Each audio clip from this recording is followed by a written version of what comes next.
December 13ರಂದು ಸಂಸತ್ ಭವನದ ಒಳಗಡೆ ಕೆಲವು ವ್ಯಕ್ತಿಗಳು ನುಗ್ಗಿ ಹಳದಿ ಬಣ್ಣದ ಹೊಗೆಯನ್ನು ಹಾರಿಸಿ ಸರ್ವಾಧಿಕಾರಕ್ಕೆ ಧಿಕ್ಕಾರವನ್ನು ಕೂಗ್ತಾರೆ. ಇದೇನು ಸಣ್ಣ ವಿಷಯವೇ? ಇದೇನು ದೇಶದಾದ್ಯಂತ ಚರ್ಚೆಗೆ ಒಳಪಡಬಾರದಂತಹ ವಿಷಯವೇ? ಇಂತಹ ಒಂದು ದೊಡ್ಡ ಘಟನೆ ಇಡೀ ದೇಶದಲ್ಲಿ ಯಾಕೆ ಚರ್ಚೆಗೆ ಬರಲಿಲ್ಲ? ಇವತ್ತಿನ ಈ ವಿಡಿಯೋದಲ್ಲಿ ಸಂಸತ್ತಿನ ಮೇಲೆ ನಡೆದಂತಹ ಈ ಒಂದು ನಾಟಕೀಯ ಬೆಳವಣಿಗೆ ಯಾಕೆ ದೇಶದಾದ್ಯಂತ ಚರ್ಚೆಗೆ ಒಳಪಡಲಿಲ್ಲ ಎನ್ನುವುದನ್ನು ವಿವರಿಸ್ತೀನಿ. ನಾನು ಚರಣ ಇವರ್ನಾಡ್. 2001 ಡಿಸೆಂಬರ್ 13ರಂದು ಸಂಸತ್ತಿನ ಮೇಲೆ ಉಗ್ರರ ದಾಳಿ ಆಗುತ್ತೆ. ಆಗ 9 ಜನ ಅಂದ್ರೆ 5 ಜನ ಉಗ್ರರು ಸೇರಿದಂತೆ 9 ಜನರು ಹತರಾಗ್ತಾರೆ. ಈಗ ಅದೇ ದಿನ ಅಂದ್ರೆ ಡಿಸೆಂಬರ್ 13ರಂದು 2023ರಲ್ಲಿ ಮತ್ತೆ ಇಂತಹ ಒಂದು ನಾಟಕೀಯ ಬೆಳವಣಿಗೆ ನಡೆದಿದೆ. ಇಲ್ಲಿ ಯಾವುದೇ ರೀತಿಯ ಜೀವಹಾನಿಯಾದಂತಹ ಘಟನೆ ನಡೆದಿಲ್ಲ. ಆದರೂ ಕೂಡ ಸಂಸತ್ ಭವನದ ಸೆಕ್ಯೂರಿಟಿ ಎಷ್ಟರ ಮಟ್ಟಿಗೆ ಟೈಟ್ ಆಗಿದೆ, ಎಷ್ಟು ಗಟ್ಟಿಯಾಗಿದೆ. ಅದು ಹೊಸ ಸಂಸತ್ ಭವನ, ಅಲ್ಲಿ ನಿಮಗೆ ರಕ್ಷಣೆ ಇಲ್ಲ ಅಂತ ಹಳೆಯ ಸಂಸತ್ ಭವನದಿಂದ ಹೊಸ ಸಂಸತ್ ಭವನಕ್ಕೆ ಕರೆತಂದು ಇವತ್ತು ಆ ಸಂಸತ್ ಭವನದಲ್ಲಿ ಭದ್ರತಾ ಲೋಪ ಆಗಿದೆ. ಇದು ದೇಶದಾದ್ಯಂತ ಚರ್ಚೆಗೆ ಒಳಪಡಲಿಲ್ಲ, ಜನಾಂದೋಲನಕ್ಕೆ ಯಾವುದೇ ರೀತಿಯ ರೂಪವನ್ನು ಕೂಡ ಕೊಡಲಿಲ್ಲ. ನಾನು ಈ ವಿಡಿಯೋ ಮಾಡುವ ಹೊತ್ತಿಗಾಗಲೇ 146 ಜನ ಸಂಸದರನ್ನ ಸಂಸತ್ತಿನಿಂದ ಡಿಬಾರ್ ಮಾಡಿದ್ದಾರೆ. ಅವರ ಅನುಪಸ್ಥಿತಿಯಲ್ಲಿ ಕ್ರಿಮಿನಲ್ ಕಾನೂನುಗಳಲ್ಲಿ ಬದಲಾವಣೆಗಳನ್ನು ತಂದಂತಹ ಮಸೂದೆಗಳನ್ನು, ಟೆಲಿಕಾಂ ಮಸೂದೆಯನ್ನ ಮಂಡನೆಯನ್ನ ಮಾಡ್ತಾರೆ. ಇಂತಹ ಮಹತ್ವದ ನಿರ್ಧಾರಗಳನ್ನು ವಿಪಕ್ಷದ ನಾಯಕರು, ಸಂಸದರು ಇಲ್ಲದೆ ಅವರ ಅನುಪಸ್ಥಿತಿಯಲ್ಲಿ ಇಂತಹ ಮಹತ್ವದ ನಿರ್ಧಾರಗಳನ್ನು ಕೇಂದ್ರ ಸರ್ಕಾರ ತೆಗೆದುಕೊಳ್ತಾ ಇದೆ. ಇದು ಪ್ರಜಾಪ್ರಭುತ್ವದ ಮೇಲೆ ಎಷ್ಟು ದೊಡ್ಡ ಪರಿಣಾಮವನ್ನು ಬೀರ್ತದೆ ಎನ್ನುವ ಐಡಿಯಾ ನಮಗಿಲ್ಲ. ಈ ಎಲ್ಲ ಘಟನೆಗಳು ನಡೆದ ಮೇಲೆ ಕೂಡ ಸಭಾಧ್ಯಕ್ಷರು ಮತ್ತೆ ಸ್ಪೀಕರ್ ಈ ಒಟ್ಟಾರೆ ಘಟನೆಯನ್ನು ಹೇಗೆ ನೋಡ್ತಾರೆ? ಅವರು ಅಮಿತ್ ಶಾ ಅವರನ್ನ ಅಂದ್ರೆ ಇದಕ್ಕೆಲ್ಲ ಜವಾಬ್ದಾರಿಯನ್ನು ಹೊರಬೇಕಾದಂತಹ ಗೃಹ ಸಚಿವರನ್ನ ಕರೆದು ಸ್ಪಷ್ಟೀಕರಣವನ್ನು ಕೇಳ್ತಾರ? ಅಥವಾ ಈ ಆಗಂತುಕರು ಏಕಾಏಕಿಯಾಗಿ ಸಂಸತ್ ಭವನದ ಒಳಗಡೆ ನುಗ್ಗುವುದಕ್ಕೆ ಕಾರಣರಾದಂತಹ, ಪಾಸನ್ನು ಕೊಟ್ಟಂತ ಮೈಸೂರಿನ ಬಿಜೆಪಿ ಸಂಸದ ಪ್ರತಾಪ್ ಸಿಂಹ ಅವರನ್ನ ಅಮಾನತು ಮಾಡ್ತಾರ? ನೋ, ಇದ್ಯಾವುದನ್ನು ಕೂಡ ಮಾಡಲಿಲ್ಲ. ಮಾಡಿದ್ದು ಇಷ್ಟೇ, ಸಂಸತ್ ಭವನದ ಒಳಗಡೆ ಇಂತಹ ಒಂದು ಘಟನೆ ನಡೆದಿದೆ, ಭದ್ರತಾ ಲೋಪ ಆಗಿದೆ, ಇದರ ಬಗ್ಗೆ ಚರ್ಚೆ ಮಾಡೋಣ, ಬನ್ನಿ ಪ್ರಧಾನಮಂತ್ರಿಗಳೇ, ಬನ್ನಿ ಗೃಹ ಸಚಿವರೇ, ಈ ಬಗ್ಗೆ ಚರ್ಚೆ ಮಾಡೋಣ ಅಂತ ಕರೆದಂತಹ, ಆಗ್ರಹಿಸಿದಂತಹ ವಿಪಕ್ಷಗಳ ಸಂಸದರನ್ನ ಸಾಲಾಗಿ ಸಂಸತ್ ಭವನದಿಂದ ಹೊರಗೆ ಹಾಕಿದ್ರು. ಸದ್ಯ ಲೋಕಸಭೆಯಲ್ಲಿ 2/3 ವಿರೋಧ ಪಕ್ಷದ ಸಂಸದರ ಬಲ ಕಡಿಮೆಯಾಗಿದೆ. ಇಂತಹ ಒಂದು ಪರಿಸ್ಥಿತಿಯಲ್ಲಿ, ವಿಪಕ್ಷಗಳ ಅನುಪಸ್ಥಿತಿಯಲ್ಲಿ, ಅವುಗಳ ಬಲ ಇಲ್ಲದೆ ಇದ್ದ ಸಂದರ್ಭದಲ್ಲಿ ಕೇಂದ್ರ ಸರ್ಕಾರ ಕ್ರಿಮಿನಲ್ ಕಾನೂನುಗಳಲ್ಲಿ ಬದಲಾವಣೆಗಳನ್ನು ತಂದಂತಹ ಮಸೂದೆಯನ್ನು ಮಂಡನೆ ಮಾಡಿದೆ, ಮಹತ್ವದ ನಿರ್ಧಾರಗಳನ್ನು ಅದು ತೆಗೆದುಕೊಂಡಿದೆ. ಇನ್ ಕೇಸ್ ಇಂತಹ ಒಂದು ಸೀನನ್ನು ಯಾರಾದರೂ ಒಬ್ಬ ಸ್ಟೋರಿ ರೈಟರ್ ಒಂದು ಸಿನಿಮಾಕ್ಕೆ ಅಳವಡಿಸಿದ್ರೆ ಅದರ ನಿರ್ದೇಶಕ ಡೆಫಿನೆಟ್ಲಿ ಹೇಳುತ್ತಾನೆ ಇದು ಅನ್ರಿಯಲಿಸ್ಟಿಕ್, ಇದು ಅವಾಸ್ತವಿಕ, ಇದನ್ನು ಸಿನಿಮಾದಲ್ಲಿ ಹಾಕೋದಿಕ್ಕೆ ಸಾಧ್ಯ ಇಲ್ಲ ಅಂತ. ಅಂದ್ರೆ ವಿಪಕ್ಷಗಳು ಇಲ್ಲದೇ ಇರುವಂತಹ ಸದನದಲ್ಲಿ ಮಹತ್ವದ ನಿರ್ಧಾರಗಳನ್ನು ತೆಗೆದುಕೊಳ್ಳುವುದು ಮತ್ತೆ ಸಾಲಾಗಿ ಸಂಸದರನ್ನ ಹೊರಗೆ ಹಾಕುವುದು ಅನ್ರಿಯಲಿಸ್ಟಿಕ್. ಆದ್ರೆ ಇಂತಹ ಒಂದು ಘಟನೆ ನಮ್ಮ ಕಣ್ಣ ಮುಂದೆ ಇವತ್ತು ನಡೀತಾ ಇದೆ. ಸ್ಪೀಕರ್ ಕೊಟ್ಟಂತಹ ಕಾರಣ ಏನು? ವಿಪಕ್ಷಗಳು ಚರ್ಚೆಗೆ ಆಗ್ರಹಿಸಿ ಸದನದ ಬಾವಿಗೆ ನುಗ್ಗಿದ್ರು, ಗದ್ದಲ ಎಬ್ಬಿಸಿದ್ರು, ಇದರಿಂದ ಸಂಸತ್ತಿನ ಘನತೆಗೆ ಧಕ್ಕೆಯಾಗಿದೆ ಅಂತ. ಹಾಗಾದ್ರೆ ಏಕಾಏಕಿಯಾಗಿ ಇಬ್ರು ಸಂಸತ್ತಿನ ಗ್ಯಾಲರಿಯ ಒಳಗಡೆ ನುಗ್ಗಿ ಈ ರೀತಿ ಹೊಗೆಯನ್ನು ಹಾರಿಸಿ ಘೋಷಣೆಗಳನ್ನು ಕೂಗುವುದರಿಂದ ಸಂಸತ್ತಿನ ಘನತೆ ಏನು ಹೆಚ್ಚಾಗತ್ತಾ? ಈ ರೀತಿಯ ಗದ್ದಲವನ್ನ ಸದನದಲ್ಲಿ ಎಬ್ಬಿಸೋದರಲ್ಲಿ ಬಿಜೆಪಿ ಏನು ಕಡಿಮೆ ಇಲ್ಲ. UPA 2 ಸಂದರ್ಭದಲ್ಲಿ ಇದೇ ರೀತಿ ಮಾಡೋದು, ದಿನನಿತ್ಯ ಗದ್ದಲವನ್ನು ಎಬ್ಬಿಸೋದು ಬಿಜೆಪಿಯ ದೈನಂದಿನ ದಿನದ ಒಂದು ಆಚರಣೆಯಾಗಿತ್ತು. ಆಗ ವಿಪಕ್ಷಗಳ ನಾಯಕರಾಗಿದ್ದಂಥ ಸುಷ್ಮಾ ಸ್ವರಾಜ್ ಅವರು ಸಂಸತ್ತು ಕಾರ್ಯನಿರ್ವಹಿಸುವುದಕ್ಕೆ ಬಿಡದಿರುವುದು ಕೂಡ ಪ್ರಜಾಪ್ರಭುತ್ವದ ಒಂದು ರೂಪ ಅಂತ ಅವರು ಹೇಳುತ್ತಾರೆ. Not allowing parliament to function is also a form of democracy. ಆಗ ರಾಜ್ಯಸಭೆಯ ವಿಪಕ್ಷದ ನಾಯಕರಾಗಿದ್ದಂಥ ಅರುಣ್ ಜೇಟ್ಲಿ ಅವರು ಕೂಡ ಈ ರೀತಿ ಸಂಸತ್ತಿನಲ್ಲಿ ಅಡ್ಡಿಪಡಿಸೋದೇನಿದೆ ಇದು ಪ್ರಜಾಪ್ರಭುತ್ವ ವಿರೋಧಿ ಏನಲ್ಲ, ಅನೇಕ ವಿಚಾರಗಳನ್ನ, ಸಮಸ್ಯೆಗಳನ್ನ ಸಂಸತ್ತಿನಲ್ಲಿ ನಿರ್ಲಕ್ಷ್ಯ ಮಾಡ್ತಾರೆ, ಆಗ ನಾವು ಇದನ್ನ ಅಡ್ಡಿಪಡಿಸಬೇಕು, ಇದು ಅನ್ಡೆಮೊಕ್ರಾಟಿಕ್ ಅಲ್ಲ ಅಂತ ಅವರು ಕೂಡ ಹೇಳ್ತಾರೆ. ಇದಾಗಿ 1 ವರ್ಷದ ನಂತರ ಅರುಣ್ ಜೇಟ್ಲಿ ಅವರು ಹೇಳ್ತಾರೆ ಈ ರೀತಿ ಅಡ್ಡಿಪಡಿಸೋದ್ರಿಂದ ಲಾಭ ಇರೋದು ದೇಶಕ್ಕೆ ಅಂತ.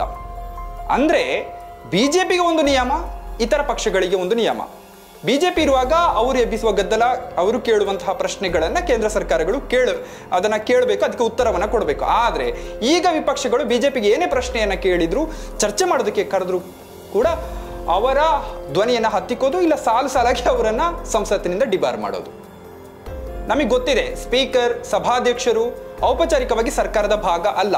ಹಾಗೆಂತ ಹೇಳಿ ಅವರು ಮಾಡುತ್ತಿರುವಂತಹ ಈ ನಡೆ ಏನಿದೆ ಅದು ಪ್ರಶ್ನೆಗೆ ಅರ್ಹವಾಗಿಯೇ ಇರುತ್ತದೆ ಮತ್ತೆ ಪ್ರಶ್ನಿಸಲೇಬೇಕಾದಂಥದ್ದು. ನಾವು ಇದನ್ನು ಪ್ರಶ್ನೆ ಮಾಡಿದಾಗ ನಮಗೆ ಸಿಗೋ ಉತ್ತರ ಏನಂದ್ರೆ ಬಿಜೆಪಿಗೆ ಆ ಸಾಮರ್ಥ್ಯ ಇದೆ, ಅದನ್ನು ಮಾಡುವಂಥ ಸಾಮರ್ಥ್ಯ ಇದೆ, ಅದನ್ನು ಕೇಳೋದಕ್ಕೆ ನೀವು ಯಾರು ಅಂತ. ಇತ್ತೀಚಿನ ಚುನಾವಣಾ ಫಲಿತಾಂಶಗಳನ್ನು ನಾವು ನೋಡುವಾಗ ಬಿಜೆಪಿ ಮತ್ತೊಮ್ಮೆ ಅಧಿಕಾರಕ್ಕೆ ಬರೋದೇನು ಡೌಟ್ ಅಂತ ಕಾಣಿಸ್ತಾ ಇಲ್ಲ ನಮಗೆ. ಆದರೆ ಬಿಜೆಪಿಯ ಈಗಿನ ನಡೆ ಏನಿದೆ ಇದನ್ನು ನೋಡುವಾಗ ವಿಪಕ್ಷಗಳೇ ಇರಬಾರದು ಎನ್ನುವಂತಹ ಒಂದು ನಿಲುವನ್ನು ಅದು ಹೊಂದಿದೆ. ಈ ನಿಲುವು ಬರೀ ಬಿಜೆಪಿಯದ್ದು ಮಾತ್ರ ಅಲ್ಲ, ಕೇಂದ್ರ ಸರ್ಕಾರದ್ದು ಮಾತ್ರ ಅಲ್ಲ, ಈ ನಿಲುವನ್ನು ಜನರ ಮಧ್ಯೆ ಕೂಡ ಹಬ್ಬಿಸಿದ್ದಾರೆ. ಇದು ಪ್ರಜಾಪ್ರಭುತ್ವಕ್ಕೆ ಬಹಳ ದೊಡ್ಡ ಮಾರಕ. ನೋಡಿ, 146 ಜನ ಸಂಸದರನ್ನ ಸಂಸತ್ತಿನಿಂದ ಹೊರಗೆ ಹಾಕಿದ್ದಾರೆ. ಈ ನಡುವೆ ಅವರು ಇಲ್ಲದೆ ಅನೇಕ ಮಸೂದೆಗಳನ್ನು ನಿರ್ಧಾರಗಳನ್ನು ಪಾರ್ಲಿಮೆಂಟ್ನಲ್ಲಿ ತೆಗೆದುಕೊಳ್ಳಲಾಗಿದೆ. ಆದರೆ ಇದು ದೇಶದಾದ್ಯಂತ ಯಾವುದೇ ಚರ್ಚೆಗೆ ಒಳಗಾಗಿಲ್ಲ. ಜನಸಾಮಾನ್ಯರು ಇದನ್ನು ಚರ್ಚೆನೆ ಮಾಡದ ಹಾಗಾಗಿದೆ. ಮಾತ್ರ ಅಲ್ಲ, ಇದೊಂದು ಜನಾಂದೋಲನವಾಗಿ ರೂಪುಗೊಳ್ಳೇ ಇಲ್ಲ. ಸರ್ಕಾರದ ನಡೆ ಹೇಗಿದೆ ಅಂದರೆ, ನೀವು ಪ್ರಶ್ನೆ ಕೇಳಿದರೆ ನಿಮಗೆ ನಾವು ಯಾಕೆ ಉತ್ತರ ಕೊಡಬೇಕು, ಅಥವಾ ಪ್ರಶ್ನೆಯನ್ನ ಗದ್ದಲ ಎಬ್ಬಿಸಿ ಕೇಳಿದರೆ ಈ ರೀತಿ ಸಾಲು ಸಾಲಾಗಿ ಪಾರ್ಲಿಮೆಂಟಿಂದ ಹೊರಗೆ ಹಾಕೋದು. ಇಲ್ಲಿ ಪ್ರಶ್ನೆ ಇರೋದೇನೆಂದರೆ, ಬಿಜೆಪಿಯ ಈ ನಡೆ ಜನಾಕ್ರೋಶಕ್ಕೆ ಕಾರಣ ಆಗತ್ತಾ? ನರೇಂದ್ರ ಮೋದಿಯವರ ಸುತ್ತ ಬೆಳೆಸಿರುವಂತಹ ಪ್ರಭಾವಳಿ ಏನಿದೆ ಇದರ ಮೇಲೆ ಧಕ್ಕೆ ಆಗತ್ತಾ? ಅಥವಾ ಮುಂದಿನ ಚುನಾವಣೆಯಲ್ಲಿ ಇದೊಂದು ಪ್ರಮುಖ ವಿಚಾರವಾಗಿ ಜನರು ಚರ್ಚೆ ಮಾಡ್ತಾರಾ ಅಂತ ನನಗನ್ನಿಸುವ ಪ್ರಕಾರ ಈ ರೀತಿ ಚರ್ಚೆ ಆಗೋದಿಲ್ಲ. ಅದನ್ನು ಜನರು ಗಂಭೀರವಾಗಿ ತೆಗೆದುಕೊಳ್ಳುವುದಕ್ಕೆ ಹೋಗೋದಿಲ್ಲ ಅಂತ ಅನ್ನಿಸ್ತದೆ. ಜನರು ಈ ಗದ್ದಲವನ್ನು ನೋಡಿ ಇವರಿಗೆ ಯಾಕೆ ಬೇಕಾಗಿತ್ತು ಅಂತ ಅವರು ಮಾತಾಡ್ತಾ ಇದ್ದಾರೆ. ಎಲ್ಲ ಭಾರತೀಯರು ಪ್ರಜಾಪ್ರಭುತ್ವವನ್ನು ಗೌರವಿಸ್ತಾರೆ, ಮತ ಹಾಕೋದು ತಮ್ಮ ಹಕ್ಕು ಅಂತ ಭಾವಿಸ್ತಾರೆ, ಒಪ್ಪಿಕೊಳ್ಳುತ್ತಾರೆ ನನ್ನ. ಆದರೆ ಮತ ಹಾಕಿದ ಮೇಲೆ ತಾವು ಚುನಾಯಿಸಿದಂತಹ ಸರ್ಕಾರವನ್ನು ಪ್ರಶ್ನೆ ಮಾಡೋದಕ್ಕೆ ಅವರು ಮರೀತಾರೆ. ಇದನ್ನು ಮರೀತಾರೆ ಅನ್ನೋದಕ್ಕಿಂತ ಆಡಳಿತಾರೂಢ ಬಿಜೆಪಿ ಸರ್ಕಾರ ಏನಿದೆ ಇದು ಅವರು ಮರೆಯೋ ಥರ ಒಂದು ನರೇಟಿವನ್ನು ಅವರಿಗೆ ಕೊಡುತ್ತದೆ. ಪ್ರಜಾಪ್ರಭುತ್ವದಲ್ಲಿ ಮತದಾನ ಮಾಡಿದ ಮೇಲೆ ಡೆಮೊಕ್ರಾಟಿಕ್ ಇನ್ಸ್ಟಿಟ್ಯೂಷನ್ಗಳನ್ನು ಅದು ಸರಿಯಾಗಿ ಕಾರ್ಯನಿರ್ವಹಿಸ್ತಾ ಇದೆಯೋ ಇಲ್ವೋ ಅಂತ ಪ್ರಶ್ನೆ ಮಾಡದೇ ಇದ್ರೆ ನಾವು ಹಾಕಿದಂತಹ ಮತಕ್ಕೆ ಯಾವುದೇ ಬೆಲೆ ಇರೋದಿಲ್ಲ.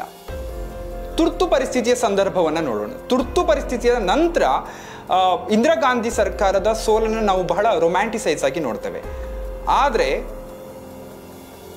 1977ರಲ್ಲಿ ಕಾಂಗ್ರೆಸ್ಸು ಹಿಡಿತವನ್ನು ಕಳ್ಕೊಂಡದ್ದು ಕೇವಲ ಉತ್ತರ ಭಾರತದಲ್ಲಿ ಮಾತ್ರ. ಕಾಂಗ್ರೆಸ್ ದಕ್ಷಿಣ ಭಾರತದ ಎಲ್ಲ ರಾಜ್ಯಗಳಲ್ಲಿ, ಮಹಾರಾಷ್ಟ್ರ ಮತ್ತೆ ಅಸ್ಸಾಂನಲ್ಲಿ ಜನತಾ ಪಕ್ಷವನ್ನು ಸೋಲಿಸಿತ್ತು. ಇಂದಿರಾ ಕಳ್ಕೊಂಡದ್ದು ಕೇವಲ ಹಿಂದಿ ಬೆಲ್ಟನ್ನು ಮಾತ್ರ. ಯಾಕೆ ಕಳ್ಕೊಂಡ್ರು? ಅನೇಕ ಕಾರಣಗಳನ್ನು ಕೊಡ್ತಾರೆ. ಅಂತಹ ಮೇಜರ್ ಒಂದು ರೀಸನ್ ಏನಂದ್ರೆ, ಸಂಜಯ್ ಗಾಂಧಿಯವರು ಬಲವಂತವಾಗಿ ಅವರ ನೇತೃತ್ವದಲ್ಲಿ ನಡೆದಂಥ ಬಲವಂತದ ಸಂತಾನಹರಣ ಚಿಕಿತ್ಸೆ. ತುರ್ತು ಪರಿಸ್ಥಿತಿಯ ಸಂದರ್ಭದಲ್ಲಿ ಪತ್ರಿಕಾ ಸ್ವಾತಂತ್ರ್ಯವನ್ನ ಹತ್ತಿಕ್ಕಲಾಯಿತು, ನ್ಯಾಯಾಂಗದ ಸ್ವಾತಂತ್ರ್ಯವನ್ನು ಕೂಡ ಹತ್ತಿಕ್ಕಿದ್ರು, ಸಂಸತ್ತಿನ ಸ್ಥಾನಮಾನ ಕೂಡ ಕಡಿಮೆಯಾಯಿತು, ಅನೇಕ ರೀತಿಯ ಸಮಸ್ಯೆಗಳಿಗೆ ಈ ದೇಶ ಒಳಗಾಯಿತು. ಹಾಗಿದ್ರೂ ಕೂಡ ತುರ್ತು ಪರಿಸ್ಥಿತಿಯನ್ನ ಜನ ಎದುರಿಸಿದ್ರೂ ಕೂಡ ಅದೊಂದು ನಂತರದ ದಿನಗಳಲ್ಲಿ ಚುನಾವಣೆಯ ಪ್ರಮುಖ ವಿಚಾರವಾಗಲೇ ಇಲ್ಲ. ಇಂದಿರಾ ಗಾಂಧಿಯವರು ದಕ್ಷಿಣ ಭಾರತದ ಎಲ್ಲ ರಾಜ್ಯಗಳನ್ನ ಗೆದ್ದುಕೊಂಡ್ರು. ಇಷ್ಟೆಲ್ಲ ಆದರೂ ಕೂಡ 1977ರಲ್ಲಿ ಡೆಮೊಕ್ರಾಟಿಕ್ ಇನ್ಸ್ಟಿಟ್ಯೂಷನ್ಗಳನ್ನು ರಕ್ಷಿಸುವುದಕ್ಕೆ ಭಾರತ ಎದ್ದು ನಿಲ್ಲಲೇ ಇಲ್ಲ. ಸದ್ಯದ ಸಂದರ್ಭದಲ್ಲಿ ಕೂಡ ನರೇಂದ್ರ ಮೋದಿಯವರ ಸರ್ಕಾರ ಏನು ನಡೀತಾ ಇದೆ ಅದರ ನಡೆಯೂ ಕೂಡ ಇದೇ ರೀತಿ ಇದೆ. ವಿಪಕ್ಷಗಳು ಬೇಡ, ವಿಪಕ್ಷದ ಸಂಸದರನ್ನು ಹೊರಗೆ ಕಳಿಸಿ ಪಾರ್ಲಿಮೆಂಟಿನಲ್ಲಿ NDAಯ ಮಾತ್ರ ಉಳಿದುಕೊಂಡು ದೇಶದ ಎಲ್ಲ ನಿರ್ಧಾರಗಳನ್ನು ಅವರು ತೆಗೆದುಕೊಳ್ಳುವುದಕ್ಕೆ ಹೋಗ್ತಾ ಇದ್ದಾರೆ. ಪ್ರಧಾನಿ ನರೇಂದ್ರ ಮೋದಿಯವರು ತುಂಬ ಜಾಣರು. ಅವರು ತಮ್ಮ ಮಂತ್ರಿ ವಂದಿಮಾಗದರನ್ನ ಅಧಿಕಾರಿ ವರ್ಗವನ್ನ ಸದಾ ಚುನಾವಣೆಯ ಮೋಡ್ನಲ್ಲೇ ಇಟ್ಟಿರ್ತಾರೆ. ತಮ್ಮ ಹಿಡಿತದಲ್ಲಿರುವ ರಾಜ್ಯಗಳಲ್ಲಿ ಜನಾಭಿಪ್ರಾಯವನ್ನ ತಮ್ಮ ಪರವಾಗಿ ಉಳಿಸಿಕೊಳ್ಳುವುದಕ್ಕೆ ಬೇಕಾದ ಎಲ್ಲಾ ಪ್ರಯತ್ನಗಳನ್ನ ತಂತ್ರಗಳನ್ನ ಅವರು ಮಾಡ್ತಾರೆ. ಒಮ್ಮೆ ಮೆಜಾರಿಟಿ ಅಭಿಪ್ರಾಯ ತಮ್ಮ ಕಡೆಗೆ ಬಂದ ಮೇಲೆ,